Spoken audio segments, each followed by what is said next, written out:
আজি ভাৰতবৰ্ষত জনতাই নৰেন্দ্ৰ মোদীৰ গতিশীল নেতৃত্বক আনুষ্ঠানিকভাৱে আকৌ এবাৰ পুনৰ ৰায়দান কৰি এনেকুৱা ধৰণেৰে ৰায়দান কৰিছে যিমানসমূহ উপনিৰ্বাচন হৈছে তাৰ শতকৰা ৮০% সিটত ভাৰতবৰ্ষত জয়লাভ কৰিছে।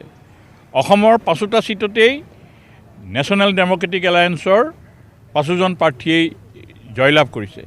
বিশেষকৈ মহাৰাষ্ট্ৰত যি জয়লাভ কৰিছে এই জয়লাভে ভাৰতবৰ্ষৰ ৰাজনীতিত এক নতুন দিনৰ সূচনা কৰি যোৱা সময়সমূহত যি গতিশীল নেতৃত্ব দিছিলে সেই গতিশীল নেতৃত্বক আজি স্বীকাৰ কৰি লৈছে। অন্যহাতে অসমৰ মুখ্যমন্ত্ৰী হিমন্ত বিশ্ব শৰ্মাৰ নেতৃত্বত যি বিকাশৰ যাত্ৰা আৰম্ভ হৈছে এই বিকাশৰ যাত্ৰাই বিশেষকৈ চামগুৰি বিধানসভাৰ নিৰ্বাচনত যোৱা ৩০টা বছৰে যি হেঁচাৰ ৰাজনীতি চলিছিল সেই হেঁচাৰ ৰাজনীতিৰ বিপৰীতে গণমুখী ৰাজনীতি প্ৰতিষ্ঠা হ'ল, গণতান্ত্ৰিক প্ৰক্ৰিয়া সৃষ্টি হ'ল। আৰু এই নিৰ্বাচনে ভাৰতবৰ্ষৰ উত্তৰ প্ৰদেশত যি ৯খন সিট আসন হৈছিল তাত ৭খন সিটতেই NDA জয়লাভ কৰিছে। মহাৰাষ্ট্ৰৰ ৬খন সিটৰ ভিতৰত ৬খন সিটতেই ৰাজস্থানৰ ৬খন সিটৰ ভিতৰতেই জয়লাভ কৰিছে।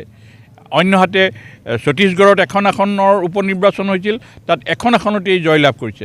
তেনেহ'লে আমি দেখোঁ যে ভাৰতবৰ্ষৰ প্ৰায়সমূহ ৰাজ্যৰ উপনিৰ্বাচনত আজি যি নিৰ্বাচনে ভাৰতবৰ্ষৰ ৰাজনীতিত এক মান্যতা প্ৰদান কৰিলে, গণতান্ত্ৰিক ধাৰণাই ভাৰতবৰ্ষত যি গতিশীল ৰাজনীতি প্ৰতিষ্ঠা কৰিছে আৰু সেই গতিশীল ৰাজনীতি আৰু অধিক তীব্ৰতৰ আৰু অধিক গতিশীল কৰিবৰ কাৰণে জনজীৱনে এক জনসমৰ্থন আগবঢ়ালে। আৰু অসমৰ ৰাজনীতিটো যোৱা সময়সমূহত কিছুমান মানুহে যি ধৰণেৰে নিজৰ ব্যক্তিগত চিন্তাৰ জৰিয়তে ৰাজনীতি কৰিব বিচাৰিছিল সেই ব্যক্তিগত চিন্তাৰ বিপৰীতে মানুহমুখী ৰাজনীতি আজি প্ৰতিষ্ঠা হ'ল। আজি তিতাবৰৰ আমাৰ আমাৰ ভাৰতীয় জনতা পাৰ্টীৰ কাৰ্যকৰ্তাসকলে এই মুহূৰ্তত এই বিজয় উৎসৱ পালন কৰি এই ৰায়দানৰ প্ৰতি স্বাগতম প্ৰদান কৰিলে।